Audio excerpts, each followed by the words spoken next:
ពិតទៅខ្ញុំសង្ស័យខ្លួនឯងថាខ្ញុំគឺជាកូនរបស់ CEO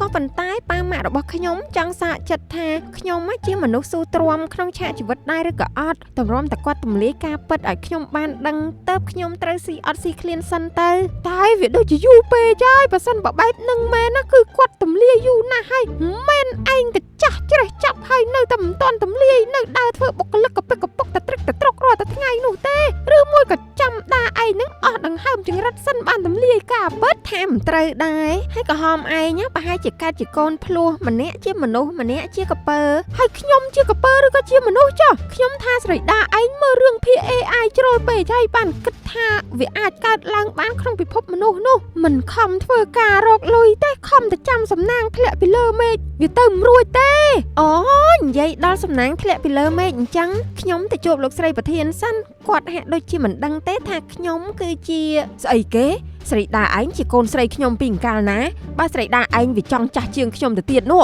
លោកស្រីប្រធានឈប់សម្ដែងទៀតទៅលោកស្រីប្រធានពិតជាម៉ែខ្ញុំមែនតែចង់ដឹងចិត្តនិងសមត្ថភាពខ្ញុំថាតើខ្ញុំជាមនុស្សបែបណាតើបានជាលោកស្រីប្រធានយកខ្ញុំទៅចោលនៅក្នុងធុងសម្រាមដល់ពេលនេះលោកស្រីប្រធានឃើញហើយថាសមត្ថភាពការងាររបស់ខ្ញុំគឺសូន្យជំនាញតែខាងរវើរវាយមើលរឿង AI ខ្លាំងពេកចង់កាត់តាមមែនទេណែស្រីដាខ្ញុំប្រាប់ប្រសិនបើស្រីដាឯងជាកូនខ្ញុំយកបោះចោលក្នុងធុងសម្រាមមែនក៏ពេលនេះខ្ញុំអត់រើសយកវិញដែរបើរើសក៏រើសយកទៅចោលក្នុងទ្រុងជ្រូកឲ្យជ្រូកវាខំស៊ីអស់ដែរអត់ប្រយោជន៍មែនលោកស្រីប្រធានហើយល្មមឈប់វាស់ស្ទង់ខ្ញុំហើយអ្នកម៉ាក់យើងដើរដល់ភាគដែលត្រូវបង្ហាញការពិតហើយបង្ហាញការពិតមកបើមិនអញ្ចឹងទេខ្ញុំនឹងលូកព្រីខ្សែភ្លើងឲ្យស្លាប់ចង់ទៅលូកព្រីចេញទៅលូកនឹងក្រៅទៅកុំមកញ៉ៃអញ៉ៃក្នុងការិយាល័យនាំតែឈ្ងៀមចេញទៅខ្ញុំរវល់មើលរឿងភាគ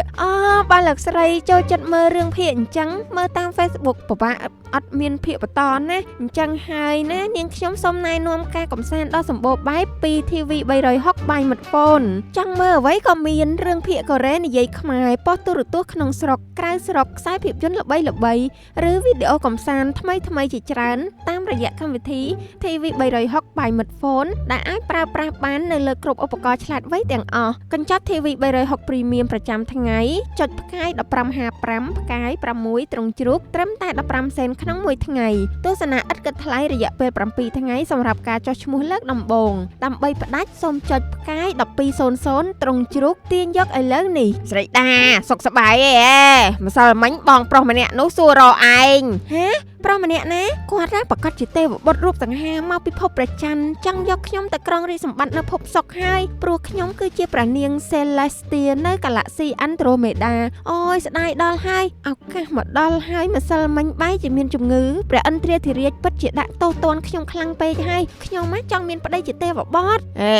ឯងឈួតទេអីសីដាបងប្រុសម្នាក់ហ្នឹងគាត់ជាសន្តិសុខថ្មីហ្នឹងណាម្សិលមួយថ្ងៃហ្នឹងគាត់ភ្លេចថ្នាំកដោមកកំប៉ុងលើតុហើយនឹងដាឯងឃើញស្មានតែស្កគ្រាប់កាលេបអស់ 2-3 គ្រាប់ទៅមិនចឹងហើយគាត់ក៏ផ្ដាំសុំទោសដាឯងផងតែឯងមិនងាប់នោះវាសំណាងហើយបានន័យថាជីវិតនាងដាឯងហ្នឹងថ្លៃជាងកដោ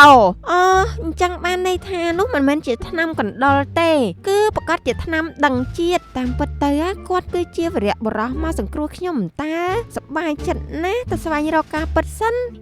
ស្អីគេវ៉ៃប្រូរឿង AI ឲ្យសុទ្ធរឿងហ្នឹងខ្ញុំក៏ធ្លាប់មើលហើយដែរវាមិនពិតទេភ្ញាក់ឡើងស្រីដាឈប់ល្វើល្វាយទៅនេះជាភពពិតមិនមែនពិភព AI ស្អីទេភ្ញាក់ឡើង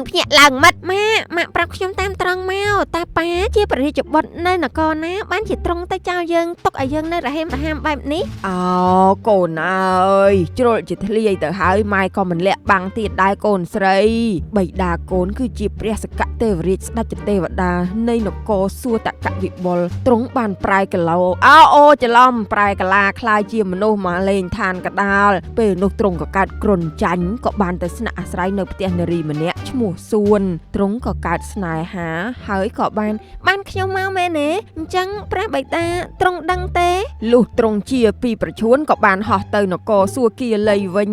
នារីឈ្មោះសួនលុះកើតកូនដាឯងមកនាងក៏បានផ្ញើទុកនឹងសត្វខ្លាដំបងធំមួយក្បាលដោយមិនបានផ្ដាំផ្ញើច្រើនទេទទួលជាខ្លាដំបងពុំបានដឹងថាជាបញ្ញាមនុស្សស្មានតែមហូបក៏លេបកូន ដាឯងចូលពោះពេលនោះនាងសួនមករកកូនវិញមិនឃើញក៏យំសោកបោកប្រានខ្លាដំបងអាណិតពេកក៏ជួសកូនដាឯងមកវិញស្របពេលនោះរថយន្តដឹកសម្រាមបកកាត់បានជាជាន់កូនដាឯងកំពិតរួចកើបដាក់ឡានយកទៅចាក់ចោលនៅកណោសម្រាមម៉ែតកាយសម្រាមបានប្រទះឃើញកូនដាឯងទៅបយកមកចិញ្ចឹមដល់សពថ្ងៃនេះហេដូចមិនតំណងសោះរឿងអីគេម៉ែរឿងនេះសាច់រឿងដូច AI ហើយភាគបន្តមកទៀត AI ហើយថាមិន AI ភាគបន្តស្អីដាច់ភាគអីហ្នឹងវាដែលមានភាគបញ្ចប់ស្អីវាអីកូននេះយូរទៅចង់វល់តាមរឿងភាគហើយទៅដាំបាយស៊ីទៅមិនប្រុងឲ្យទេវរៈចុះពីឋានសួគ៌ហ្នឹងមកបំរើមែនមើល AI ច្រើនកុំច្រឡំរស់ក្នុងពិភព AI បើមិនដាំបាយតើបានអីហូប